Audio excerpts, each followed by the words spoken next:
네, 요한복음 15장 1절부터 11절입니다. 찬양을 좀 새롭게 했는데요. 좀 어떻게 은혜를 받으셨는지 모르겠습니다. 좀 더 피드백을 우리가 서로 나누고, 그리고 또 이제 좀 더 나은 찬양으로 만들어 보면 좋겠습니다. 자, 우리 요한복음 15장 1절부터 11절입니다. 요한복음 15장 1절부터 11절 제가 먼저 읽겠습니다. 나는 참 포도나무요 내 아버지는 농부라.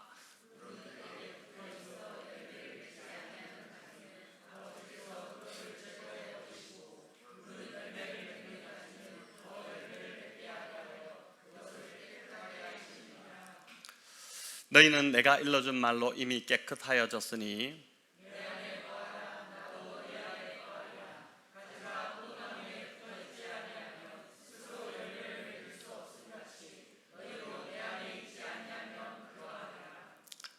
나는 포도나무요 너희는 가지라. 그가 내 안에 내가 그 안에 거하면 사람이 열매를 많이 맺나니 나를 떠나서는 너희가 아무것도 할 수 없음이라.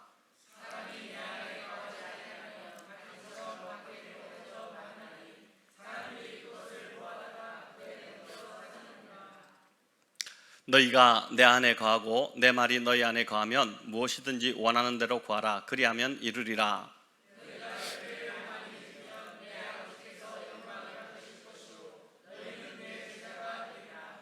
아버지께서 나를 사랑하신 것 같이 나도 너희를 사랑하였으니 나의 사랑 안에 거하라.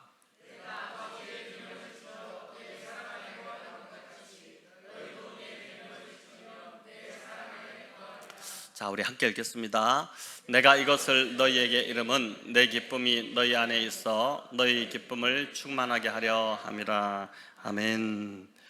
네, 우리 내 안에 거하라 이 제목으로 요한복음 15장 너무 유명한 말씀인데 오늘 우리 각자에게 주시는 그 하나님의 음성 듣는 시간 갖기를 원합니다. 여러분, 요한복음이 생각보다 어렵습니다. 그죠? 좀 읽어 나가시면서 또 묵상하시면서도 요한복음이 쉬운 것 같은데도 참 어렵다 이런 생각을 하실 텐데, 특별히 이제 이 요한복음 13장부터 16장까지 예수님의 그 두 번의 고별 설교가 담겨 있습니다. 또 17장은 제자들을 위한 그 기도가 담겨 있죠. 지금 이제 묵상을 하고 계시기 때문에 아마 이 내용들을 어느 정도 지금 따라오고 계실 텐데, 이 두 번의 고별 설교 13장부터 16장까지 담겨 있는 이 두 번의 고별 설교가 있는데, 이제 왜 고별이라는 말을 쓸까? 이 고별이라는 것은 이별을 고한다 이런 뜻이잖아요. 그래서 십자가를 앞두시고 이제 십자가를 지시면 제자들과 이별을 하시기 때문에 그래서 이제 고별 설교라 이렇게 이름을 붙였습니다. 우리 보통 목사님들이 은퇴를 하시거나 또는 다른 곳에 가실 때 이제 마지막 설교를 하실 때 고별 설교라고 이제 이름을 하지 않습니까? 자, 그런데 여기 이제 첫 번째 고별 설교가 13장부터 14장에 나오는데, 성만찬을 마치시고 다락방에서 제자들에게 들려주셨습니다. 그래서 일명 다락방에서 했다고 해서 다락방 강화라고도 하고 또 다락방 강론이라고도 이제 합니다. 이 첫 번째 고별 설교에서는 아주 불안해하던 이 제자들에게 마음에 근심하지 말라 이렇게 하셨고, 또 예수님이 제자들을 떠나가시는 것은 오히려 너희에게 유익이다 그렇게 이야기하셨죠. 제자들을 위해서 거처를 마련하러 가시기 때문이라고 했고, 또 보혜사 성령님을 보내실 것이기 때문에 성령님이 오시면 너희를 고와 같이 내버려 두지 않을 것이다, 그렇기 때문에 유익이다 그 말씀을 하셨죠.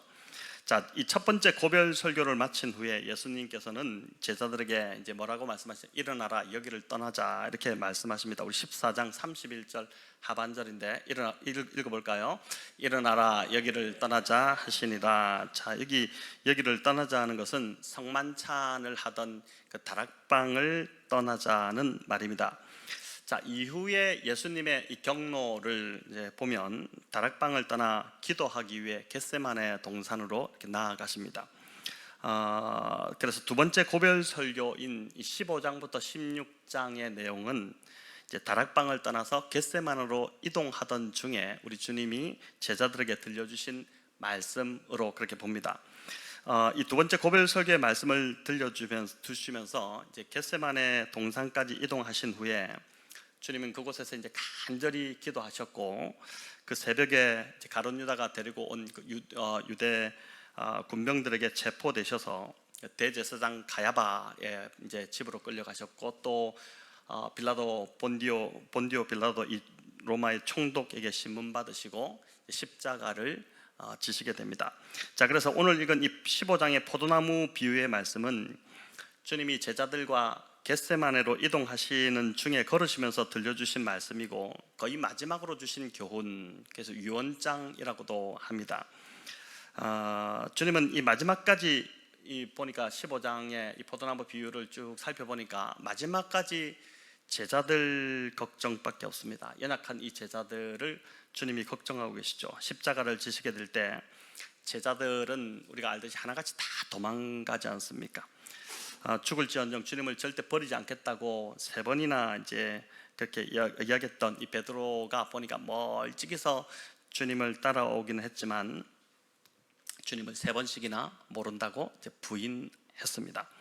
나약하기 짝이 없는 이 제자들이 성령이 오시기 전까지는 넘어지기가 너무 쉬운데 넘어지지 않고 잘 견딜 수 있도록 주님이 마지막으로 이 말씀을 주신 것입니다. 여러분, 이 비유를 들려주시며 우리 이 제자들을 참 견고하게 하고자 하신 것인데, 자, 그럼 왜 포도나무 비유였고 또 이 비유를 통해서 무엇을 우리 주님이 말씀하시고자 한 것일까요? 주석가들은 예수님이 이 다락방에서 만찬을 마치시고 나와서 겟세마네로 이동하신 경로가 이제 2가지 중 하나였을 것이다, 그렇게 이제 추정을 합니다. 첫 번째는 이제 여기 첫 번째 경로인데, 다락방에서 언덕길을 따라서 언덕을 넘어서 이제 기드론 시내를 지나서 겟세마네로 가셨다고 보는 것입니다. 여러분, 이 길로 가려면 이제 남서쪽의 한 지역을 반드시 지나야 하는데, 그 남서쪽 그 지역 거기에 포도원이 있었다고 합니다. 그래서 이제 주님이 그 포도밭을 지나시다가 이 비유를 시작하셨다. 주님 보통 이제 주변에 있는 것들을 잘 활용하셔서 공중 나는 새를 보라, 드레핑 백합화를 보라, 이런 이제 설교를 너무 쉽게 하셨는데 이 포도밭을 지나면서 이 포도원 비유를 하셨다고 보는 것입니다. 자, 또 한 가지 주님의 경로는 다락방에서 성전에 들리셨을 것으로 봅니다. 마지막으로 성전을 한번 보시고 그리고 이제 기드론 시내를 지나서 겟세마네로 가셨을 것으로 그렇게 보는데, 여러분, 이때가 이제 6월절이지 않습니까? 6월절은 보름달이 뜨는 그런 기간이거든요. 달빛이 얼마나 밝습니까? 당시 이제 6월절에는 성전의 문을 이렇게 활짝 열어놓았고 성전으로 이제 예루살렘 성전 안으로 들어갈 수 있도록 그렇게 했었는데, 이 당신의 성전의 문에는 그 이제 이스라엘 민족을 상징하는 포도나무 큰 그림이 금으로 이렇게 성전문에 장식이 되어 있었다고 합니다. 달빛을 받아서 반짝반짝 빛나는 그 포도나무 문양을 우리 주님이 보시면서 나는 포도나무요 너희는 가지다, 이 비유를 이제 시작하셨다고 보는 것입니다. 이 두 번째 견해가 조금 더 이제 지지를 받고 있습니다. 자, 그럼 이 비유를 통해서 주님이 제자들에게 무엇을 말씀하시고자 하셨을까? 여러분, 먼저 1절은 주님이 나는 참 포도나무다, 그리고 하나님은 내 아버지는 농부다, 이렇게 말씀하셨는데 우리 1절을 같이 한번 읽어볼까요? 나는 참 포도나무요 내 아버지는 농부라. 자, 주님은 그냥 포도나무가 아니라 참 포도나무다, 이렇게 말씀하셨죠. 왜 참 포도나무라고 하셨을까? 여러분, 구약 성경에 이제 포도나무는 이스라엘을 상징하는 나무였습니다. 시편 80편에 보면 하나님께서 이집트에서 한 포도나무를 가져다가 약속의 땅 가나안에 심으셨다, 이 기록이 있습니다. 우리 시편 80편 8절 같이 읽을까요? 주께서 한 포도나무를 애굽에서 가져다가 민족들을 쫓아내시고 그것을 심으셨나이다. 아멘. 여기 보니까 이제 이 구절은 애굽에서 종살이하던 그 이스라엘 그 백성을 출애굽시켜서 약속의 땅 가나안에 들여보낸 사건을 이렇게 기록을 하고 있는 것인데, 자, 그런데 이렇게 옮겨 심은 포도나무, 하나님이 애굽에서 옮겨 심었던 그 포도나무가 좋은 열매를 맺었을까? 아니면 나쁜 열매를 맺었을까? 여러분, 이사야 5장은 이 포도나무인 이스라엘이 좋은 열매가 아니라 들포도를 맺었다는 기록을 하고 있습니다. 우리 이사야 5장 2절 같이 읽을까요? 땅을 파서 돌을 제하고 극상품 포도나무를 심었도다. 그 중에 망대를 세웠고 또 그 안에 술틀을 파도다. 좋은 포도 맺기를 바랐더니 들포도를 맺었도다. 여러분, 이 주님의 하나님의 탄식입니다. 여기 보면 극상품 포도를 심었다고 그러잖아요. 우리 말씀 한번 띄워놔 주시겠습니까? 그것도 땅을 파고 또 돌을 제하고 망대까지 세워서 도둑이 열매를 훔쳐가지 못하도록 하고 또 들짐승도 이 열매를 상하게 하지 못하도록 그렇게 했습니다.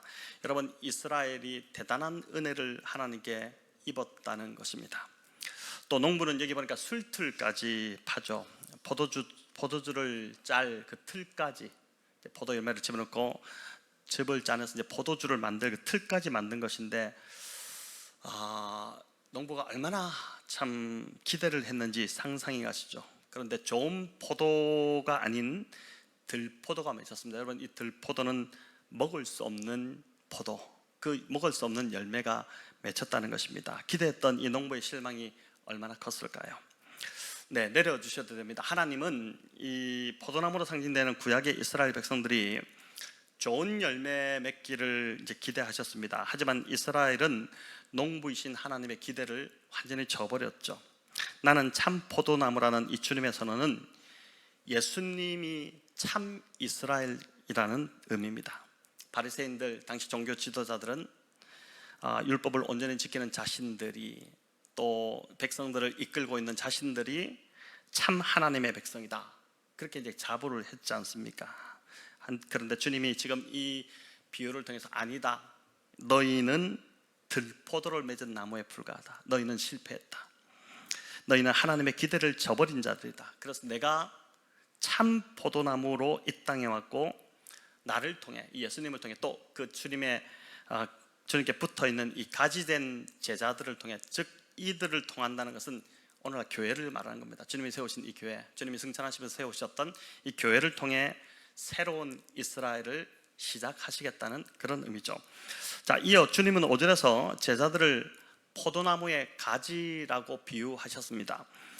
여러분, 나무 중에 포도나무만큼 이제 볼품없는 나무가 없다고 합니다. 포도를 맺을 때는 참 이렇게 멋있어 보이죠.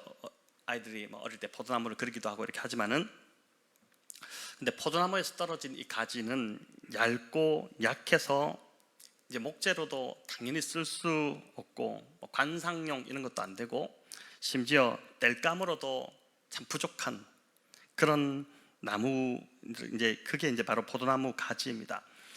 여러분, 그래서 이 포도나무 가지는 주님이 이제 제자들을 가지다 이렇게 비유를 하시는데, 이 포도나무 가지는 이 주님의 제자들과 정말 많이 닮아 있습니다.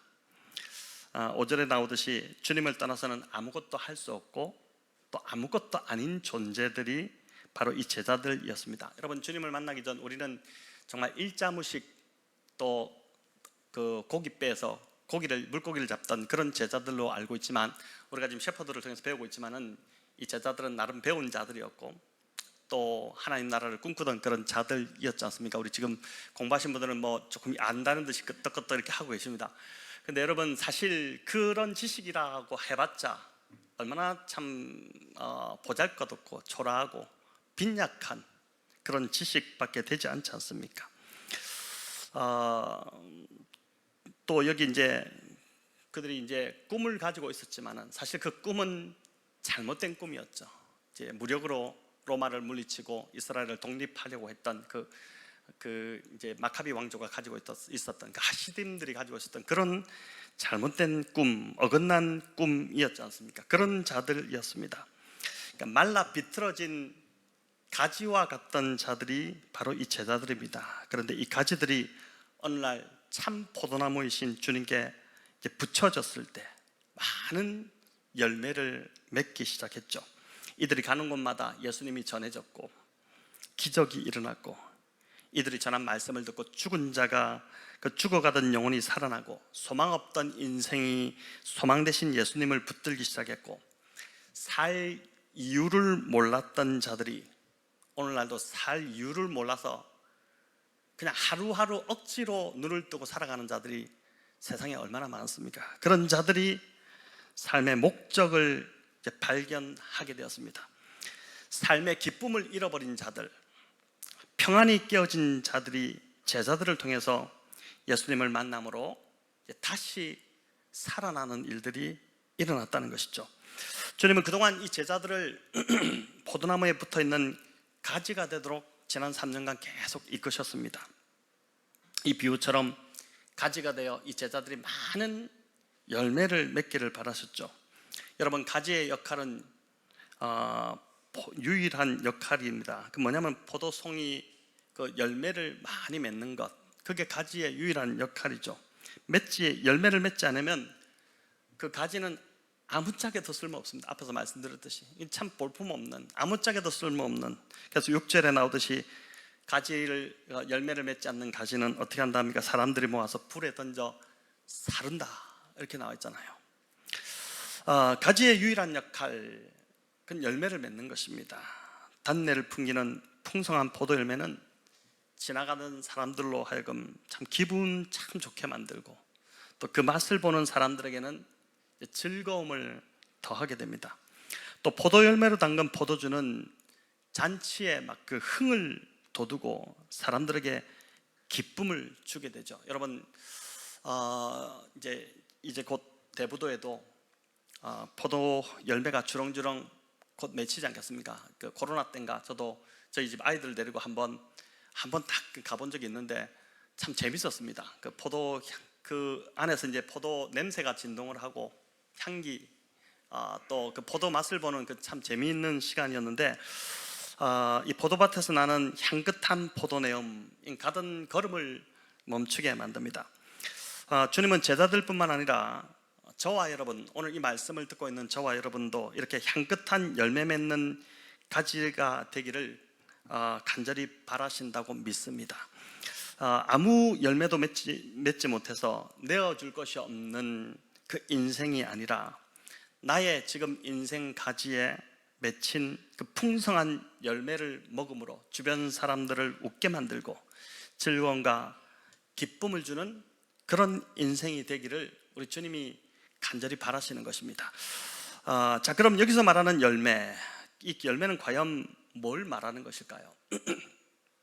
성경에서는 이제 여러 가지 열매를 이야기하고 있는데, 크게 성경이 말하는 열매를 크게 두 가지로 말할 수 있는데, 그건 뭐냐면은 하나는 인격적인 열매이고 또 하나는 증거의 열매입니다. 성경이 말하는 열매는 크게 두 가지인데, 하나는 인격적인 열매이고 또 하나는 증거의 열매입니다. 자, 그럼 인격적인 열매는 여러분 뭘까요? 이는 예수님의 인격이 이제 우리의 삶에서도 나타나는 것, 우리의 인격이 예수님을 닮아가는 것을 말합니다. 여러분, 포도나무가 예수님이고 우리가 가지니까 당연히 우리 인생에 예수님이란 열매가 맺혀야지 맞지 않겠습니까?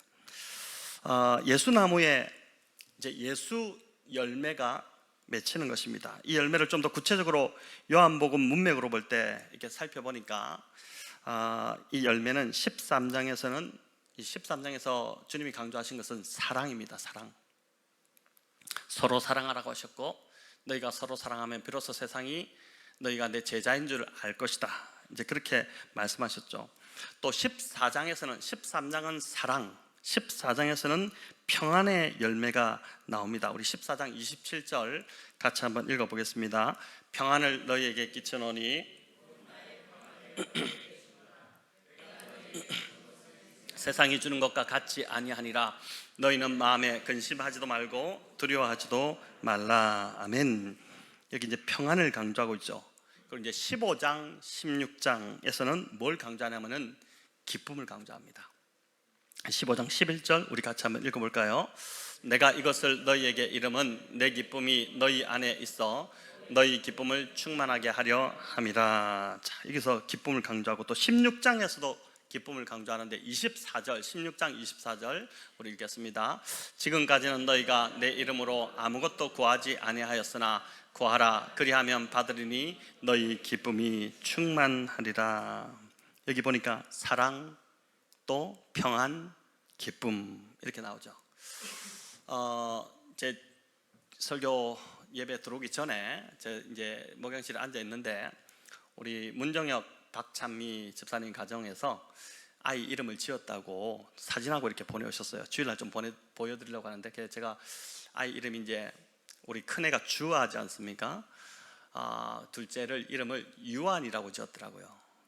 뜻이 뭔가? 뜻을 물었습니다. 물었더니 뜻이 참 공교롭게도 기쁠유에 평안할 안자를 썼더라고요.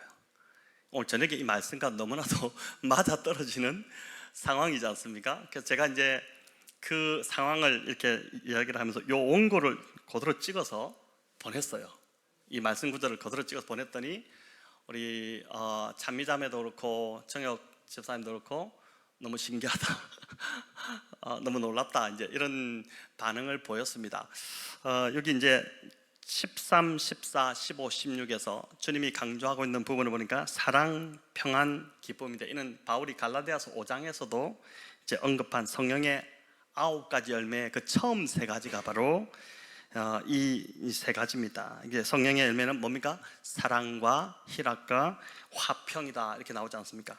희락이 기쁨이고 화평이 평안이죠. 사랑, 기쁨, 평안, 이 3가지는 우리 주님이 이 땅에서 사실 때 보여주셨던 삶의 모습입니다.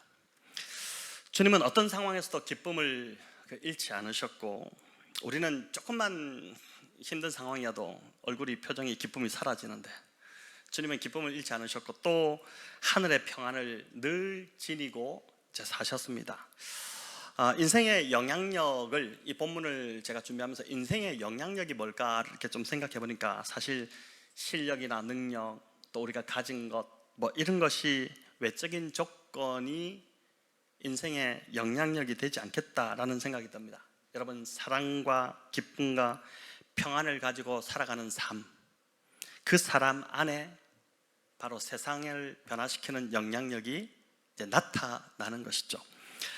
대학 때 제가 이제 참 그 CCC 후배였던 한 자매가 있었는데 얼굴이 참 늘 웃고 있는 모습이었습니다.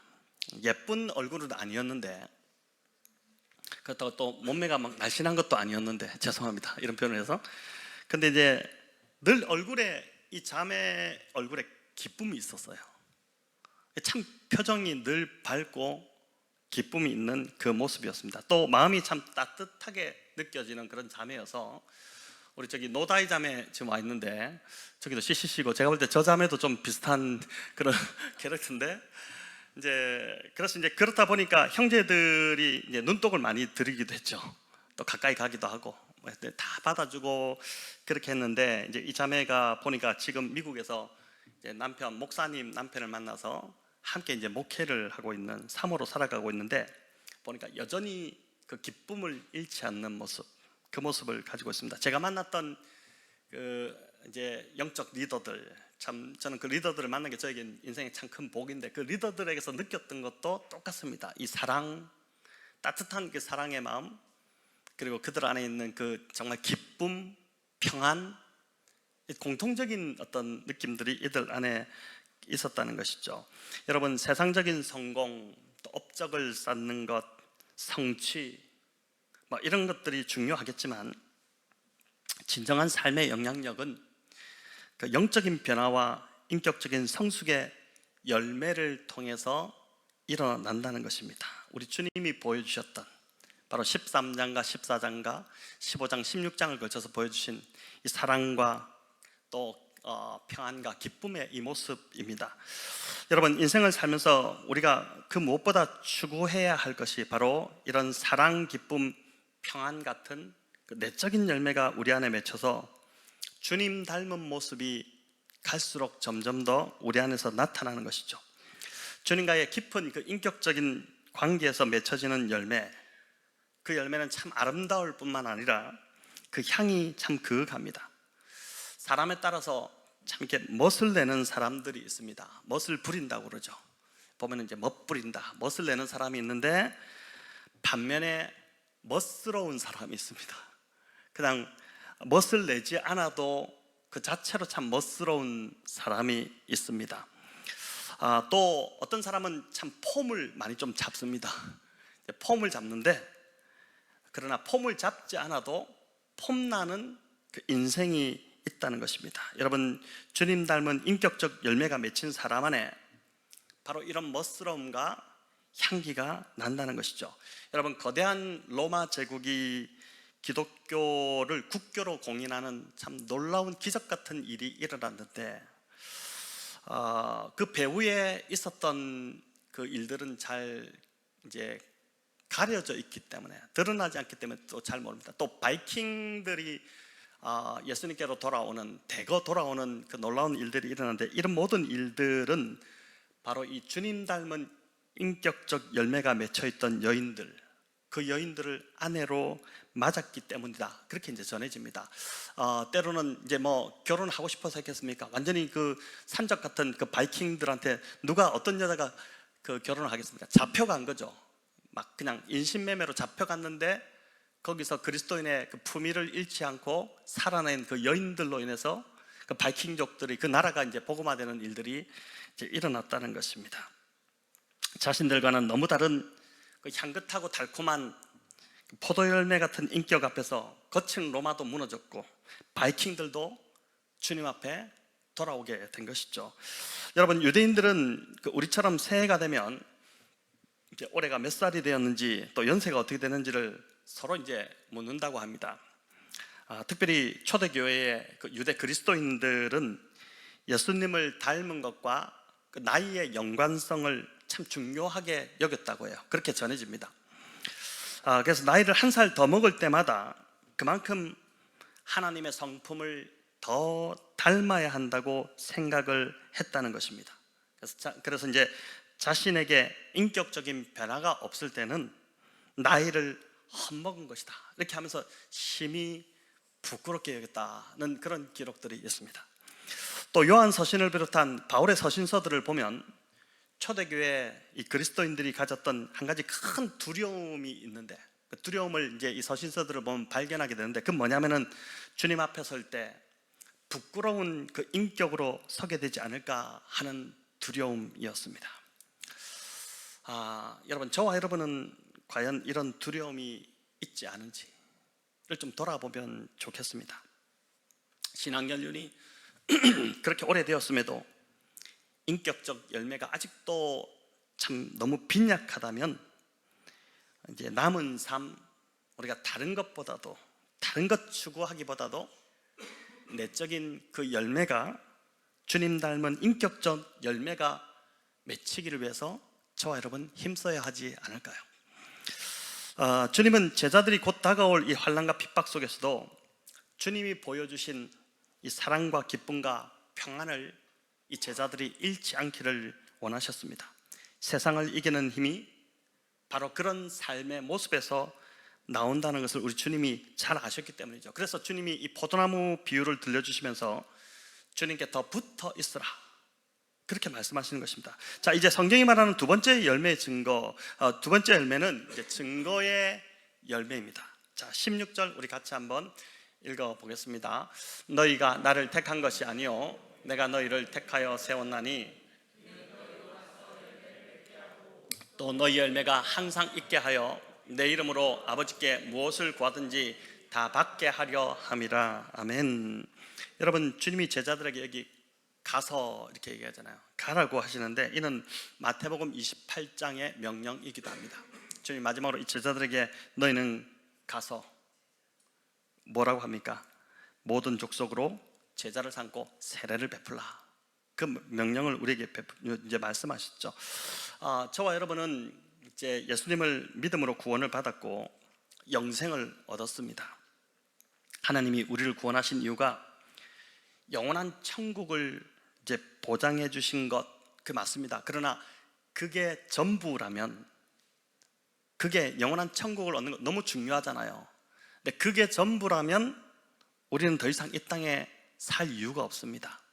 그렇잖아요.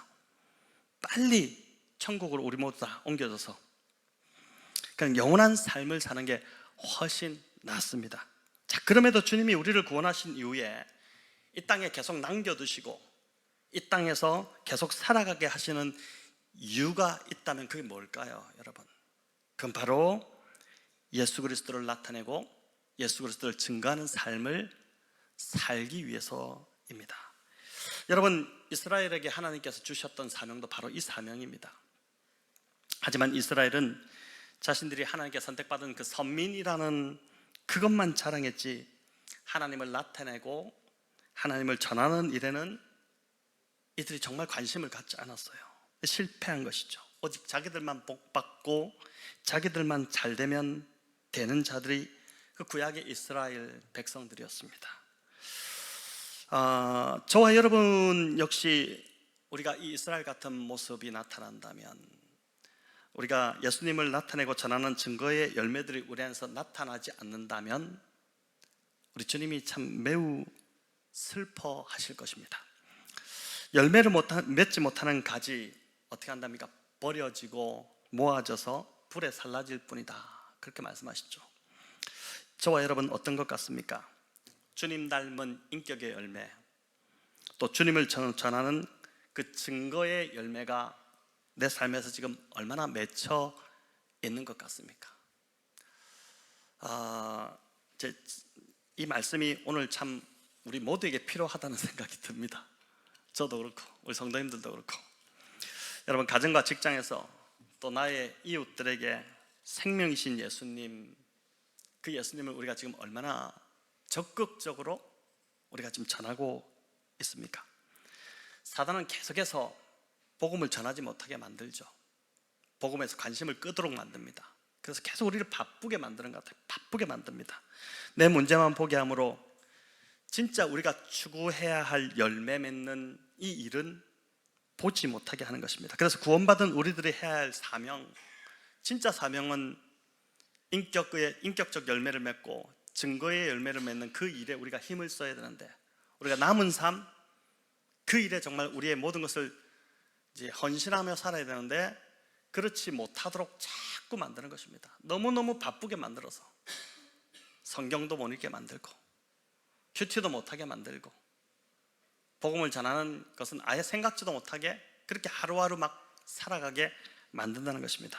여러분, 오늘 이 두 가지 열매를 기억하시기 바랍니다. 두 가지 열매 뭐라고요? 첫 번째가 인격의 열매, 두 번째가 증거의 열매. 자, 그럼 어떻게 해야 이 열매가 내 인생에 풍성하게 맺힐 수 있을까? 주님은 오늘 그 방법을, 두 가지 방법을 친절하게 우리에게 알려주고 계십니다. 첫 번째가 뭐냐면은 여러분, 가지치기예요. 가지치기. 자, 2절 말씀을 우리 세 번역으로 좀 더 쉽게 한번 같이 읽어보겠습니다. 내게 붙어 있으면서도 열매를 맺지 못하는 가지는 아버지께서 다 잘라버리시고 열매를 맺는 가지는 더 많은 열매를 맺게 하시려고 손질하신다. 자, 이게 이제 그 브루스 윌킨슨이라는 목사님이 포도나무의 비밀이라는 참 재미있는 책을 썼습니다. 이게 지금은 이제 절판돼서 안 나오는 것 같은데, 이 책에 보면 노련한 농부가 가져야 할 아주 중요한 기술이 있는데, 그건 뭐냐면 바로 가지치기의 기술이라는 것입니다.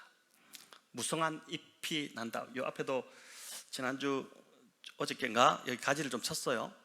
우리 권사님들 가지를 이제 치고 했는데, 여러분, 그 무성한 잎이 오히려 열매를 가려서 햇빛을 받지 못하게 한다면 과감하게 이제 잎을 잘라줘야 된다는 것이고, 또 농부가 볼 때 열매를 맺지 못하는, 그래서 죽어가고 있는 가지가 있다면 그것도 과감하게 이제 가지치기를 해줘야 된다는 것입니다. 그렇지 않으면 이제 그걸 그냥 놔둔다면은 가지를 잘 맺는 이제 열매를 잘 맺는 가지의 양분까지도 다 이제 빼앗아 가기 때문입니다. 그래서 가지치기는 풍성한 이제 열매를 위해서는 반드시 필요한, 농부가 가지고 있어야 될 필요한 그 기술이라는 것이죠. 자, 그렇다면 이 가지치기를 우리 삶에 어떻게 적용할 수 있을까? 교회 성도들 중에는 예수님 닮은 그 이제 열매가 풍성히 잘 맺히는 성도들도 있지만 여전히 잘 변하지 않는 이제 성도들도 있습니다.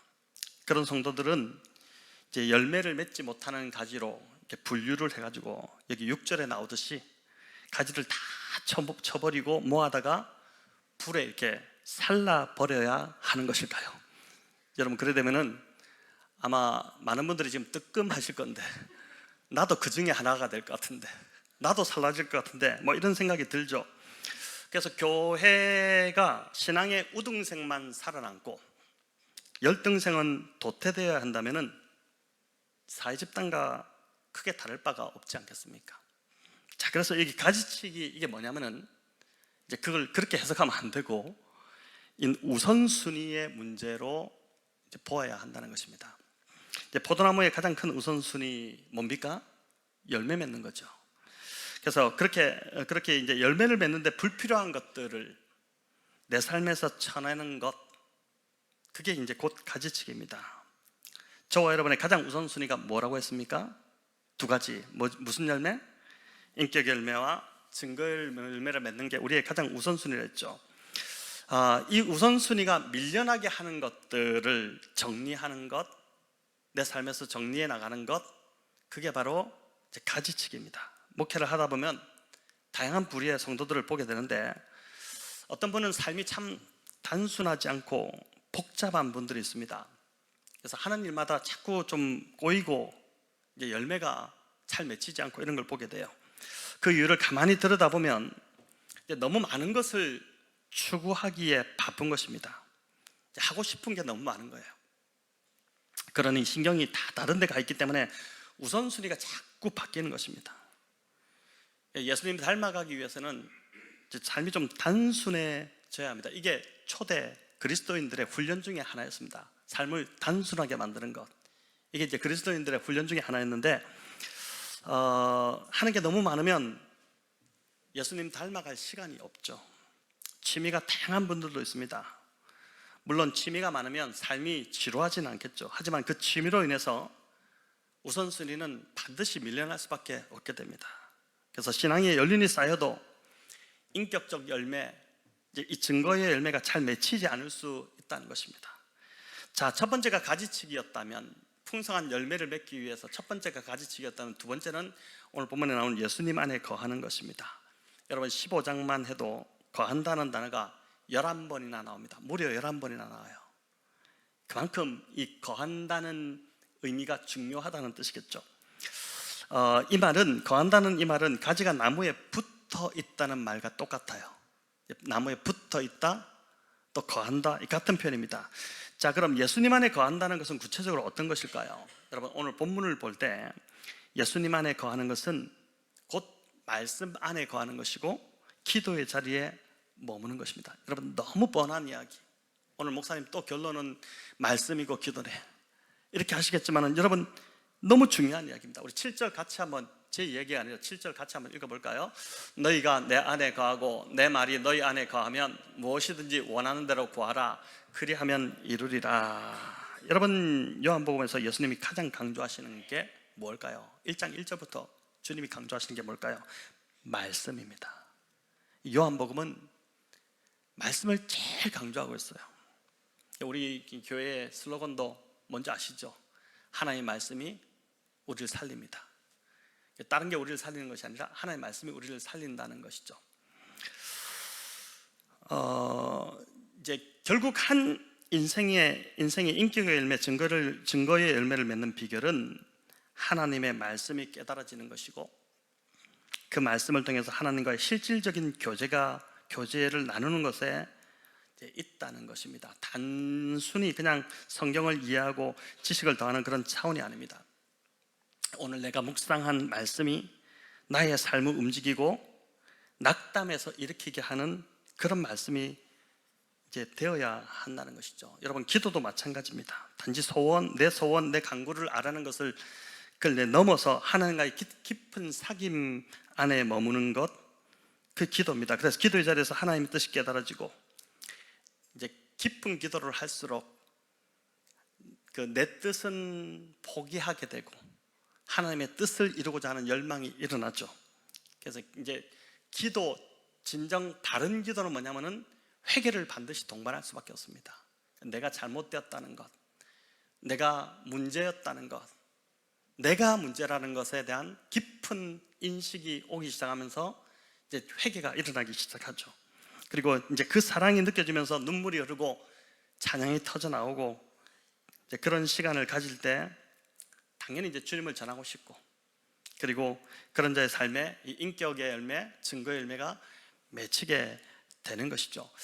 그래서 이제 제가 오늘 문득 그런 생각이 들었습니다. 사람들에게 잘 해주는 것, 우리 성도님들 다 마찬가지일 겁니다. 또 편하게 해주고 좋게 해주고 이런 것이 제가 해야 될 본질적인 일이 아니구나. 성도들을 말씀의 자리로 어쨌든 간에 끌어오고 기도의 자리로 기도할 수 있도록 이제 때로는 싫은 소리도 하고 그렇게 해야 되는 것이 그게 좋은 목사구나. 그냥 편의를 봐주고 또 이제 좋은 게 좋다고 좋은 소리를 하고 칭찬하고 격려하고 그런 게 저의 역할이 아니라 저의 역할은 정말 말씀과 기도 안에 거할 수 있도록 돕는 게 그게 이제 저의 역할이다. 이런 이제 생각을 문득 오늘 설교를 준비하다가 화장실 가는 중에 화장실에서 뭔가 이제 계시가 많이 떠오르죠. 그래서 생각이 난 겁니다. 여러분 생각해보니까 우리는 정말 주님께 시간을 할애하지 않습니다. 주님 안에 거하는 시간, 주님께 붙어있는 시간을 내지 않는 것입니다. 아무리 교회에 오래 다녀도 이제 말씀을 듣는 자리, 말씀을 읽고 묵상하는 자리에 나오지 않는다면, 또 기도의 자리에 나오지 않는다면 그건 영적으로 자라갈 수가 없는 것 같아요. 그렇지 않을까요? 말씀과 기도가 빠졌다면, 말씀과 기도를 들을 수 있고 기도할 수 있는 자리에 나오지 않는다면 여러분 그건 자랄 수 없는 거죠. 영적으로 결코 자랄 수 없습니다. 거하는 노력이, 오늘 이 본문 15장은 우리에게 이제 뭘 요구하냐면 거하는 노력이 너희들이 필요하다, 이 이야기를 하고 있는 거예요. 맨날 은혜로 이렇게 이야기할 게 아니라 너희는 거하지 않으면서 무슨 얌체도 그런 얌체가 없죠. 아무것도 우리는 우리 편에서 하지 않으려고 하면서 주님께 은혜만 구하고 있는, 그러면서 이 죄인을 용서해달라고 하는 그런 참 모순적인 일들을 우리가 하고 있다는 것입니다. 여러분 요한계시록 3장 20절 말씀 우리 마지막으로 한번 읽어볼까요? 같이 읽겠습니다.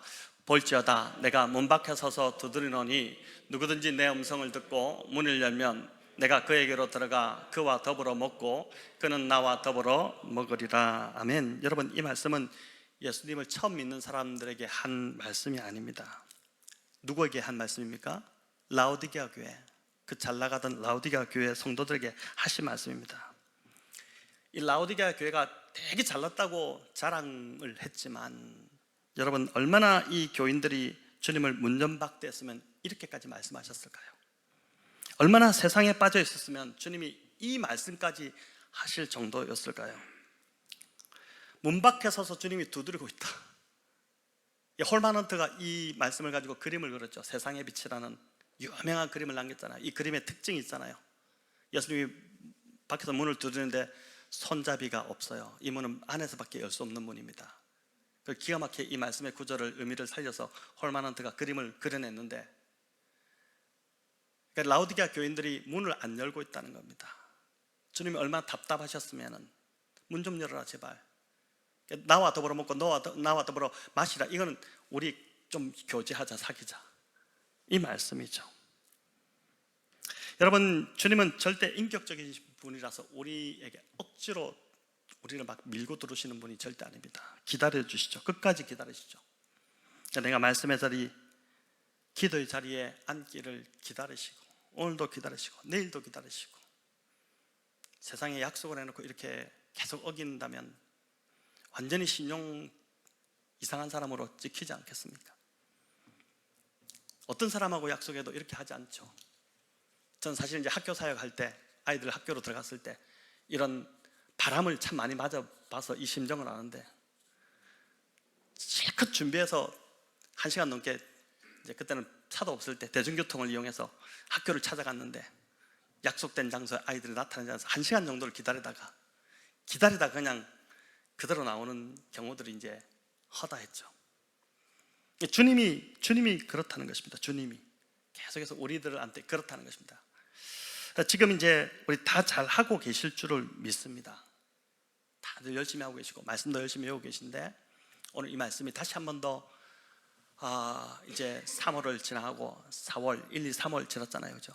4월을 이제 앞두고 있는데 또 다음 주 고난주간을 앞두고 있는데 이런 우리에게 다시 한번 우리의 마음을 다잡도록 도전하는 말씀이라고 저는 믿습니다.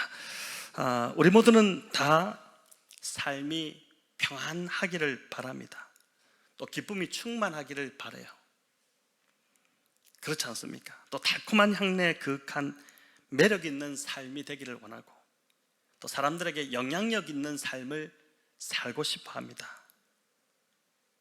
그저 나 하나 건사하기도 힘든 삶, 기쁨이 하나도 없는 삶, 늘 염려하며 걱정하는 삶, 그 삶에서 벗어나서 열매가 풍성히 맺히는 삶, 그 삶 살고 싶을 것입니다. 그런 우리에게 주님이 오늘 우리에게 도전하신다고 믿습니다. 나에게 꼭 붙어 있어라.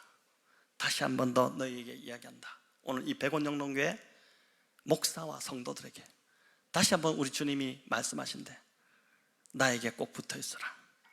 내 안에 거하라. 말씀 안에 거하라. 기도의 자리에 더 머물라. 그러면 너희 삶에 열매가 많이 맺힐 것이다. 많이 맺힐 것이다. 내가 영향력 있는 사람이 될 것이다. 다 영향력 있는 사람이 되고 싶어 하잖아요. 근데 머물지는 않으면 가짜죠, 가짜.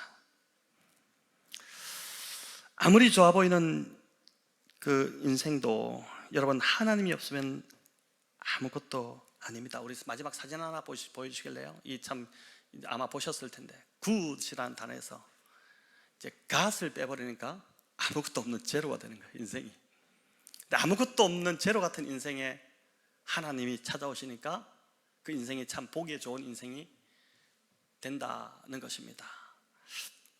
여러분, 주님 안에 머무는 것이 풍성히 열매 맺는 삶임을 우리 기억하고, 저도 그렇고 우리 성도님들도 그렇고, 저도 오늘 성경을 못 읽었어요. 아직 가서 읽을 겁니다. 아침에 다 읽고 오신 분들 저를 보면서 그것도 안 읽으시고 설교하시는데 이렇게 바리새인 되지 마시고,